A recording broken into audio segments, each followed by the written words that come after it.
Sabrina 90s comic, issue 5.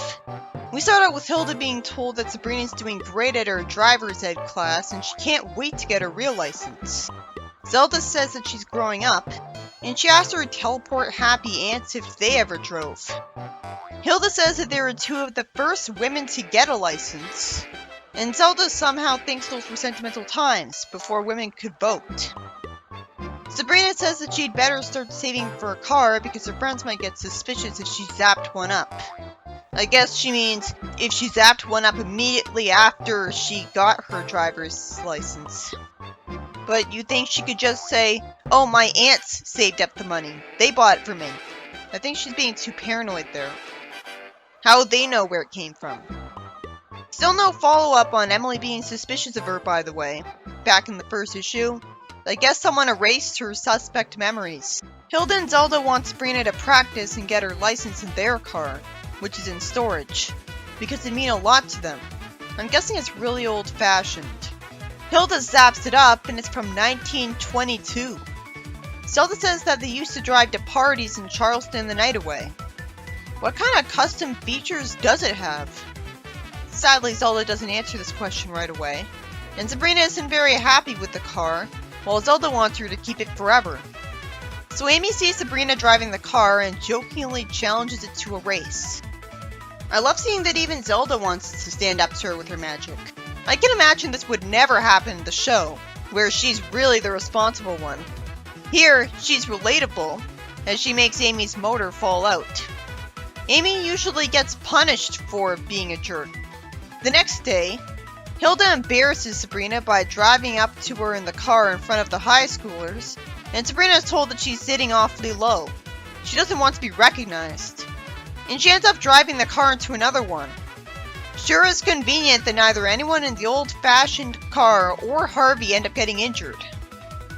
I guess Sabrina reality warped effortlessly to protect them all, because she wished that they'd be fine until they were. It would have been funny if Harvey was in his shirt and polka dot boxer shorts as he complained about his car. I saw that out of the corner of my eye at first because of the red stuff on the street. Of course, his car gets repaired with magic, and Harvey concludes that must have been his imagination. Then Harvey calls the car a beauty, because he loves those old classics. So it's sweet that it makes Sabrina cheer up because Harvey likes it. This makes her look forward to getting her license again. We cut to Sabrina at the DMV a few weeks later, and Hilda is scolded because she used her magic to make sure Sabrina gets tended to right away. Sabrina tells her driving teacher that her aunts bought the car new, and he says amusingly at seeing them, "Wow, I'll have to get the number of their plastic surgeon." Thankfully, the story cuts ahead to the actually interesting part of the driving lesson, where she has to parallel park. She's told to cut her wheels more, and she wishes they had power steering in the 20s. She bumps a knob by mistake, and then he asks where their parking space went. It turns out the car is flying because Sabrina hit the flying knob, and Hilda lampshades that she should have warned Sabrina about that. So that's one of the customizations of the car. Sure was reckless for a witch living in the mortal realm to put that in the car.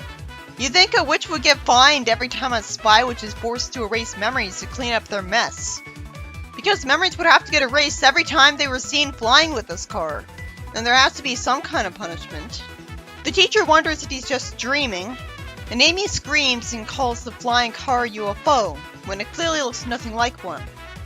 You'd think they'd recognize Sabrina's car, and yet Amy thinks that Sabrina being in it would be too ridiculous to believe. Sabrina's teacher says he thinks he's going to be sick, and Sabrina calls for Hilda to show up. Fortunately, she's able to hear her call her and teleport directly to her. Well, since she and Zelda can send messages telepathically, I guess it makes sense that they have the magical ability to hear Sabrina call them and warp to her. Her teacher says that he knows he's dreaming now because Hilda showed up. Does this mean he's gonna force Sabrina to take the tests again?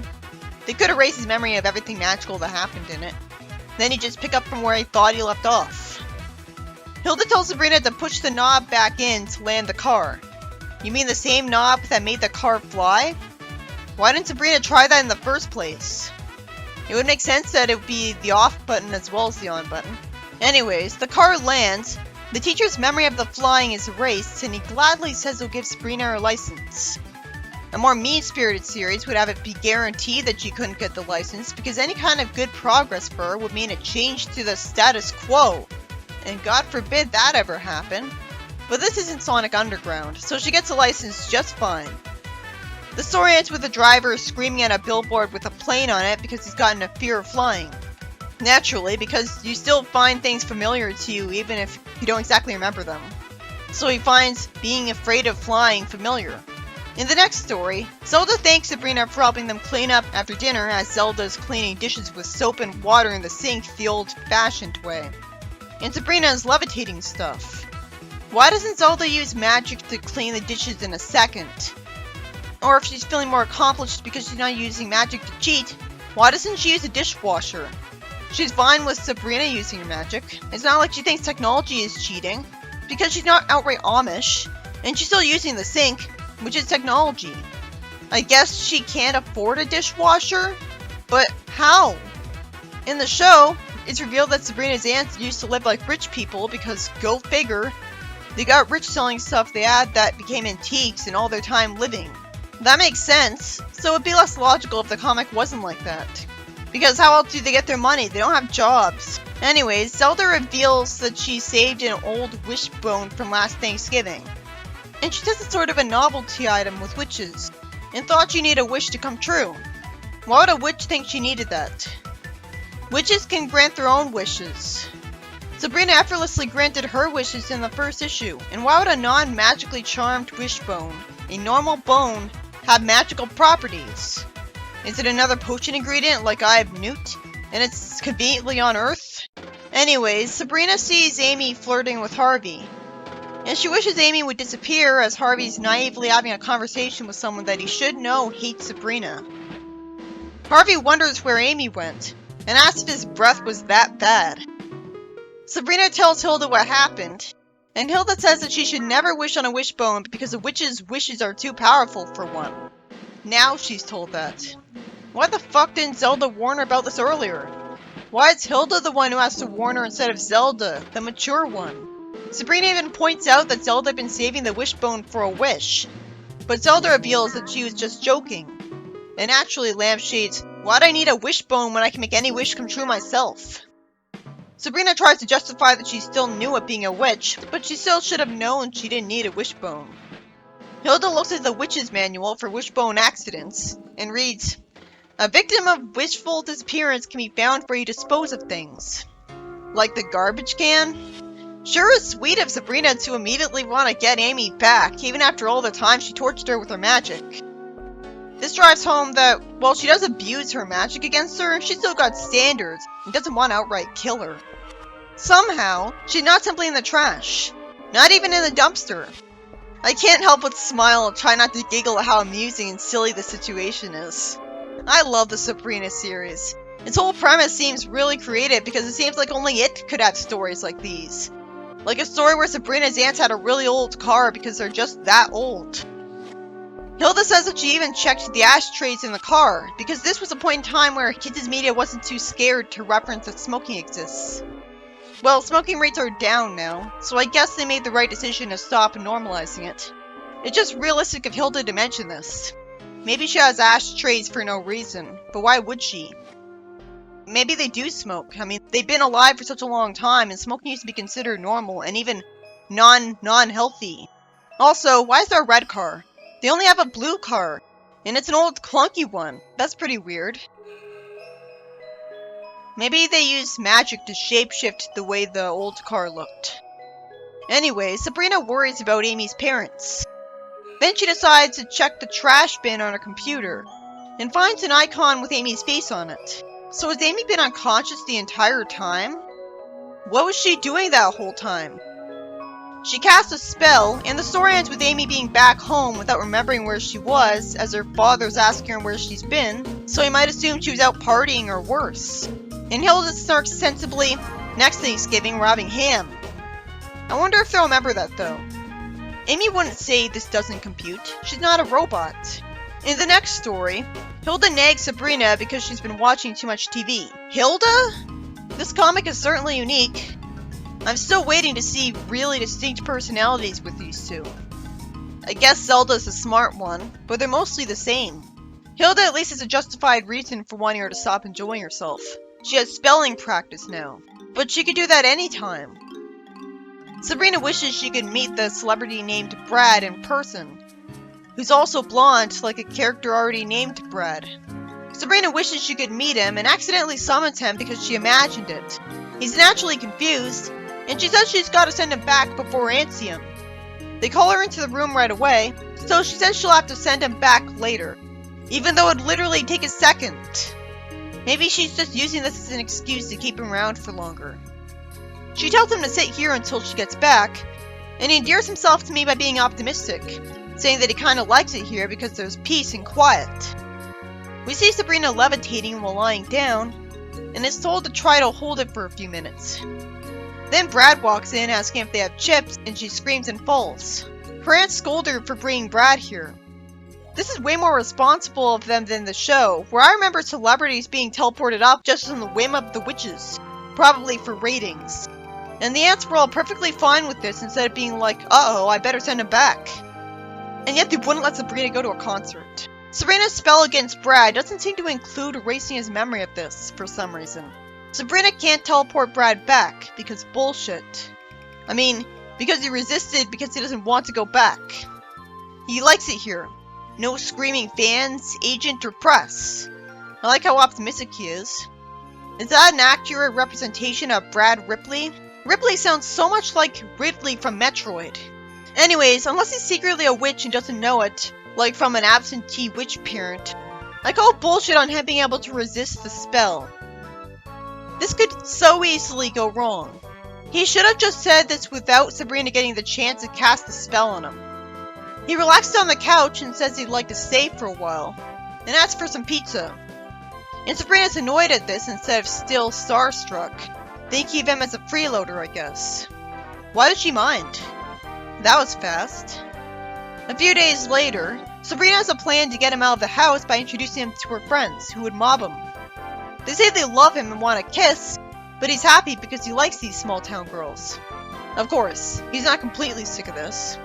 And when he's had enough, he can just retreat to his room upstairs, being happy that there's no paparazzi staked out outside this room. This is a really sympathetic antagonist. I can't really blame him for wanting a vacation. But isn't his absence causing rumors that he died? Isn't he worrying people? Well, whatever. And people do want to know where he went. I guess Sabrina doesn't have internet access, so she can't tell everybody where he is. And no one would believe her if she just called people. Then he gets greedy, saying that this is getting him so much publicity that his acting fee will double. I like that this story seems to be reconstructing the common idea where celebrities get teleported to a witch in the sitcom, rather than just being for a few seconds or one scene and causing them to stick out and seem unnecessary and make me wonder if it's just a ratings thing. A whole plot is made about it and it's realistic. Well, almost realistic. I don't know why he's not freaked out that he was warped to Sabrina's house by magic. Maybe he thinks Sabrina's aunts might not be witches, so he's a witch, but he's not telling everyone else that he's a witch because he might reveal it to the aunts. Sabrina offers him spaghetti and cake, and Hilda asks what she's doing. And it turns out she has a plan. A few days later, it turns out she's been trying to convince him that he's been gaining weight because of the food, while really, Sabrina's messing with his reflection. He really should have gotten suspicious when he saw him look too fat out of nowhere, after already seeing his reflection. But maybe he was brainwashed into falling for it because Sabrina wanted him to. I thought she would actually make him gain weight. So this is more merciful, even if it's more likely to fail. I mean, all he'd have to do is look down at his gut, and wouldn't he see that it doesn't match the reflection? That's brainwashing for you. He says to send him straight to his trainer's house. He knows she can send him somewhere, so he has to know she's a witch. The story ends with him not remembering what happened in the story. The first story, by Bill Gallagher, was about Sabrina having to drive around in an old-fashioned car because it had sentimental value to her aunts, who didn't seem to think about or care that it would embarrass her.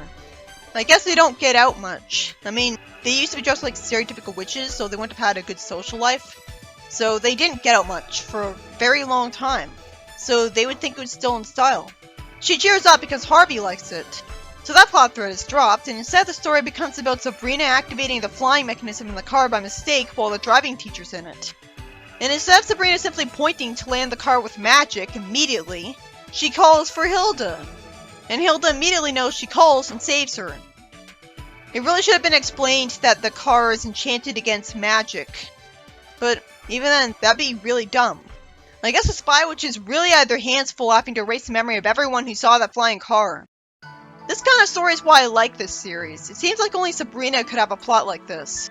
But it really should have been lampshaded that Sabrina didn't simply point to land the car immediately.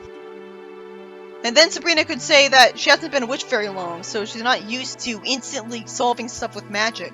Not when she's panicked. The second story, by Dan Parent, is about Sabrina making a powerful wish on a wishbone. Because Zelda recklessly didn't warn her that wishbones are too powerful for witches. So then why the hell did she keep it as a novelty item and say that other witches do instead of getting rid of it? Sabrina wished out of jealousy that Amy would disappear, but how did the wishbone, which somehow intrinsically has magical properties on Earth, know to put Amy in the recycling bin in her computer? She didn't imagine Amy there, she just wanted her to disappear. That didn't involve thinking about where she'd go. It'd be more realistic if Amy just had to be teleported back, which you'd think Sabrina would have been able to do immediately, instead of the whole story being wasted on them searching for her in trash cans, which was at least funny. I guess it didn't make any sense. But I was struggling not to laugh at it the whole time I was talking about it. And it's supposed to be a comedy comic, so that's a good story. The third story, by Dan Parent as well, was about Sabrina teleporting a celebrity to her after watching TV, and then dealing with him wanting to stay in her house and freeload because he likes having a break from his stressful life. I like how optimistic he is. We barely saw him freeload, and it just immediately jumps to Sabrina being annoyed with him for asking for a pizza after she was just starstruck over him. The only reason it makes any sense that the witches want him out is that they're witches, so they would be obligated to not use magic around him. Of course, Sabrina's dumb plan of sending girls to him doesn't convince him to leave, because it's only a few of them, and this was before social media was in the hands of every teenager. Eventually, Sabrina somehow fools him into thinking he's become fat, when he just saw his reflection in the mirror a second ago and it looked fine. If she could brainwash him into thinking he looks huge after that, why didn't she think to brainwash him into leaving immediately? This will probably be a common problem in the comic where an entire story is only able to happen because Sabrina didn't think to use her magic to its fullest potential to resolve the story immediately. I can buy Sabrina being a dumb blonde as usual, that's her major flaw, but her aunt is supposed to be smarter than her and are way more experienced at magic. Not to mention the whole story was also forced by Diabolus Ex Machina, where a mortal resisted Sabrina's magic because he didn't want to leave the house. That wasn't explained. But I liked the story anyways because he was so nice and optimistic, not trying to annoy them on purpose. And it reconstructed the idea of celebrities being warped to Sabrina by having a whole story about it.